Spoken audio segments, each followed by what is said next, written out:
Backstage. Hello les amis, bienvenue au comptoir du rêve comics ici à Toulouse. J'espère que vous allez bien. Bienvenue dans l'épisode 3 de Backstage. Nous sommes samedi 12 septembre. Un épisode qui fait suite au précédent. Évidemment, quelle logique, bravo. Où nous vous avions parlé de The Nice House on a Lake et de la toute première couverture exclusive que nous avions réalisée avec Urban Comics. C'était celle-ci pour rappel et ça a été un carton absolu. Déjà parce que la couverture est géniale, parce que vous nous avez confiance, parce que la série est devenu un succès absolument phénoménal, évidemment. On a accueilli un peu plus tard Alvaro Martinez Bueno, mais avant ça, j'avais déjà posé sur une feuille une petite phrase où il y avait marqué dédicace spéciale, Something is killing the house. Ça fait un peu cheesy dit comme ça évidemment, mais c'était l'idée d'avoir un jour les auteurs et de The Nice House on a Lake et de Something is Killing the Children, avec donc le scénariste commun, évidemment, James Tynion IV, Werther Dell'Edera, dessinateur de Something, et bien sûr Alvaro Martinez Bueno, tout ce beau monde pour une dédicace absolument exceptionnelle et unique. Ça avait été posé sur une feuille.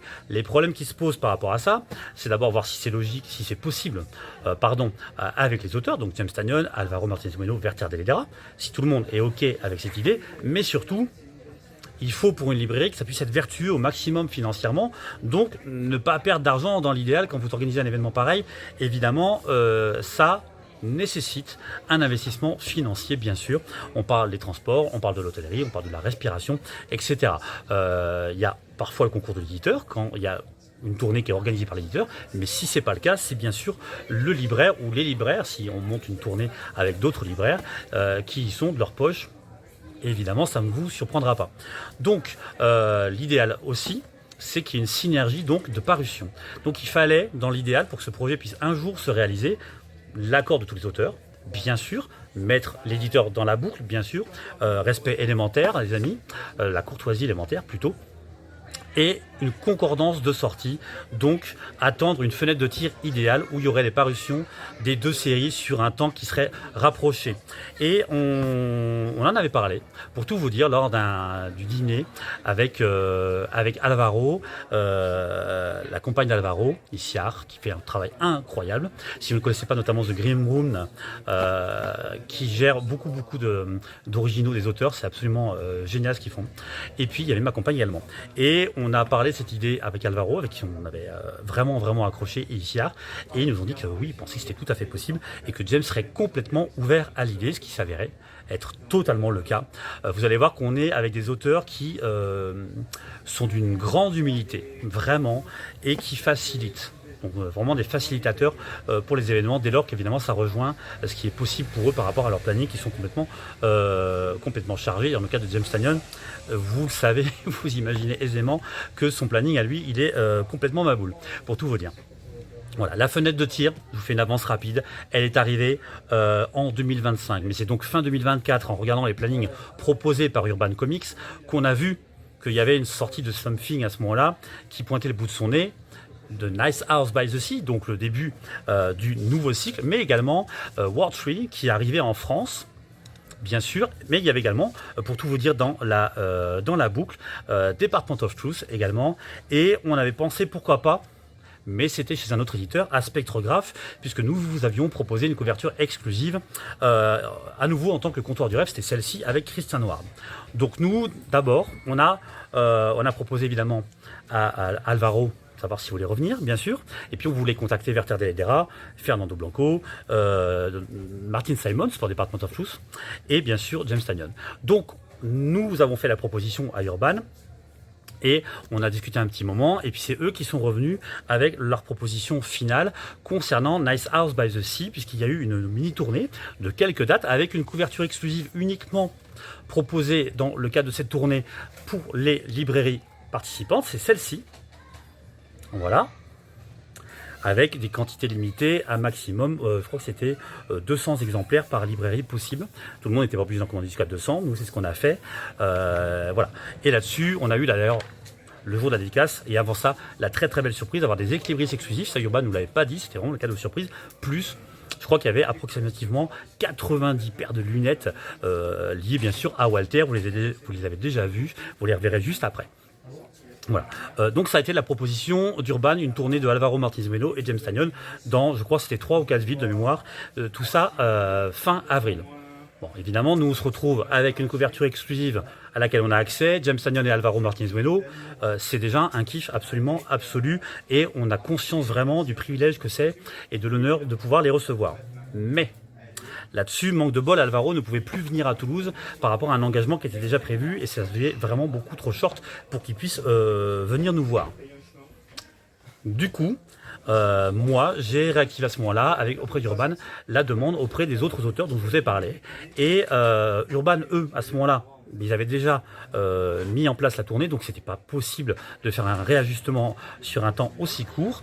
Mais par contre, ils ont mis sérieusement la main à la pâte en nous facilitant la vie et en nous permettant de contacter et d'appuyer cette demande Werther Dell'Edera et Fernando Blanco pour Something is Killing the Children bien sûr et World 3 notamment, mais également Martin Simons qui s'est retrouvé dans la boucle. Au final, il s'est passé quoi? On a eu des réponses assez rapidement. D'abord de Fernando Blanco qui a dit bien sûr, ok pour venir à Toulouse. Ça a été du coup un immense bonheur parce que moi je trouve que la série est absolument géniale. Ça permettait aussi d'avoir une rencontre vraiment encore plus enrichie puisqu'on avait scénariste, auteur et peut-être un deuxième auteur encore en plus, un troisième pardon. Et c'est exactement ce qui s'est passé. Donc Fernando Blanco a accepté et puis on a eu ensuite la réponse de Werther Dell'Edera qui a dit oui tout de suite. Vraiment, pour vous dire, quand j'ai reçu le mail, j'étais à côté de Fred, j'ai vu le mail, je me suis levé. Direct, boum, comme ça. D'un coup, j'ai trop heureux, trop content, puisque ça rejoignait mon idée de départ quand même il y a quelques années auparavant, on va dire. Donc c'était fou. C'était fou. Là-dessus, on a attendu un moment la réponse de Martin Simons. Ça va frustrer certaines personnes, mais il nous a dit oui. Martin Simons, il nous a dit oui aussi, mais il nous a dit oui beaucoup trop tard pour tout vous dire. Donc, il est prévu à l'avenir, Martin Simons est ok sur le principe, qu'ils viennent plutôt à Toulouse pour la première fois. C'est également le cas de Christian Ward qui nous a répondu lui aussi un peu plus tard et là il y avait des problèmes de planning. Donc c'est des auteurs vraiment qu'on espère avoir, sur lesquels on a vraiment très bien échangé et qui auraient adoré venir. Et donc je pense en toute franchise qu'il y a des grandes chances que ça se fasse. Arrive le jour J, il faut savoir une chose. Vraiment, je tiens à préciser ça parce qu'on ne vous le dit pas souvent. Il y a des auteurs vraiment, ils mettent vraiment la main à la pâte ou ils acceptent des trucs pour que les événements se fassent. Fernando Blanco, il y avait des trajets complètement. À ce moment-là, il y avait des travaux sur la ligne de train entre l'Espagne, pour vous dire, et Toulouse, et puis plus d'avions entre la ville qui est le plus proche de lui et Toulouse, plus du tout directement. Donc des trajets super longs, sauf à prendre le bus. Et il a dit ok pour prendre le bus. Incroyable mais vrai, il a dit ok, donc vraiment un immense merci encore à Fernando, parce que c'était fou. Werther, lui, il y avait 2 horaires d'avion possibles pour tout vous dire, en venant d'Italie pour le coup, évidemment, et il a dit oui, pour la proposition qui facilitait la vie pour tout le monde, mais qui était pour lui vraiment la plus contraignante, puisqu'il a pris un vol à 6h du matin, donc il s'est levé à 5h du matin ou un peu avant, pour prendre son petit sac à dos, se préparer, et voilà, il a dit oui, aucun problème, moi, pas de problème, je le fais, pas de souci. J'ai l'habitude. Ok. Donc, c'est des auteurs pour qui vraiment ça marche très bien en ce moment. World 3 et Something marchent vraiment bien. Donc, ils ne sont pas obligés. Ils ne sont pas obligés.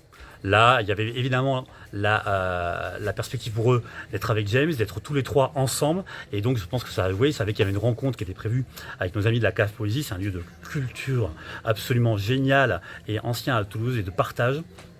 Donc, le jour J, ça a été une espèce de course folle puisqu'il y a eu un premier trajet à l'aéroport, hop, la gare routière, retour à l'aéroport, et l'arrivée par le train des éditeurs, puisque Arthur Landurien et François Hercouet, que vous connaissez plus, sont des éditeurs d'Urban qui sont venus participer à la fête, à la rencontre et ensuite à la dédicace. Et je peux vous dire qu'ils ont vraiment mis la main à la pâte, François Hercouet et Arthur, discutant avec tout le monde toute la journée et toute l'après-midi, et bien sûr participant même vraiment à aider pour la dédicace beaucoup. Donc encore un grand merci à eux, parce que ça a vraiment été absolument génial. Vous étiez super nombreux, il y a eu 200 personnes à peu près, malgré un temps, pour tout vous dire, dégueulasse, et les gens sont restés, voilà, c'était folie.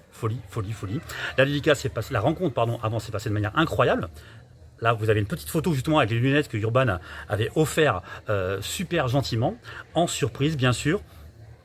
Petite anecdote que je vous livre, parce que ça on vous l'a jamais dit, ce sera l'objet d'un autre backstage si ça vous intéresse. Régulièrement, quand on a des auteurs qui viennent, on leur fait poser des questions en vidéo à d'autres auteurs qui vont peut-être venir. Voilà, donc là, il y avait une question de David Messina, notamment dessinateur sur Ultimate Spider-Man récemment, à Werther Dell'Edera. Pourquoi? Parce qu'ils partagent le même atelier, figurez-vous, à Rome. Et donc c'était très très cocasse comme réponse, comme question et comme réponse. Donc il y a eu la question en vidéo et la réponse en vidéo. C'est d'ailleurs sur cette chaîne, c'était la première vidéo que j'avais posée là. C'était parce que j'avais pas d'autre endroit, parce que j'avais pas prévu de faire une chaîne YouTube à l'époque. Quant à James, il a eu une question, lui, d'Alvaro, qui a pris une vidéo dans l'avion, pour tout vous dire, qui lui a envoyé, et donc il y a eu la réponse pendant la conférence. On a souvent ce genre de cas de figure, puisqu'on a eu par exemple, plus tôt dans l'année, Thomas Giorello qui a posé une question en vidéo à Joshua Dysart, donc on a eu questions et réponses, mais on a eu également le cas avec Ramvé, et Philippe Andral plutôt qui était venu d'abord, qui a posé une question à Ramvé, qui lui a répondu, etc. Et il y en a d'autres, et c'est pas fini les amis, c'est devenu un rituel. Également, pendant la dédicace, on a, vous le voyez pas, c'est par là-bas, on a commencé à préparer il y a quelques temps ce qu'on appelle un Hall of Fame, où chaque artiste, tant qu'ils acceptent, nous fait un dessin sur une blank cover. Voici celle que nous a fait Werther Dell'Edera, pour tout vous dire, qui va rejoindre le Hall of Fame évidemment, et celle magnifique avec Fear, le personnage de World Tree de Fernando Blanco notamment. Toutes sortes de choses vraiment qui ont été absolument incroyables et qui ont rendu, avec votre présence à vous, cette journée phénoménale. Mais c'est beaucoup de boulot en amont, beaucoup de discussions avec les auteurs bien sûr, avec le concours de l'éditeur là qui a appuyé fortement pour que ça puisse se faire, et c'est vous qui ensuite avez rendu cet événement vraiment particulier, parce que les ventes ont été absolument dingos, pour pas vous mentir. C'était phénoménal sur les couvertures exclusives, mais aussi War Tree, Something, etc. D'autres titres qui ont suivi. J'oublie certainement des éléments, mais tout ça, c'est vraiment beaucoup de boulot en amont. Et il faut parfois attendre le bon moment, la bonne fenêtre de tir pour que tout ça puisse se réaliser, les amis. C'était vraiment absolument génial. Voilà, prochain épisode de Backstage, probablement consacré justement aux vidéos peut-être que font les artistes, je ne sais pas. N'hésitez pas à nous dire ce que vous aimeriez voir en commentaire, surtout.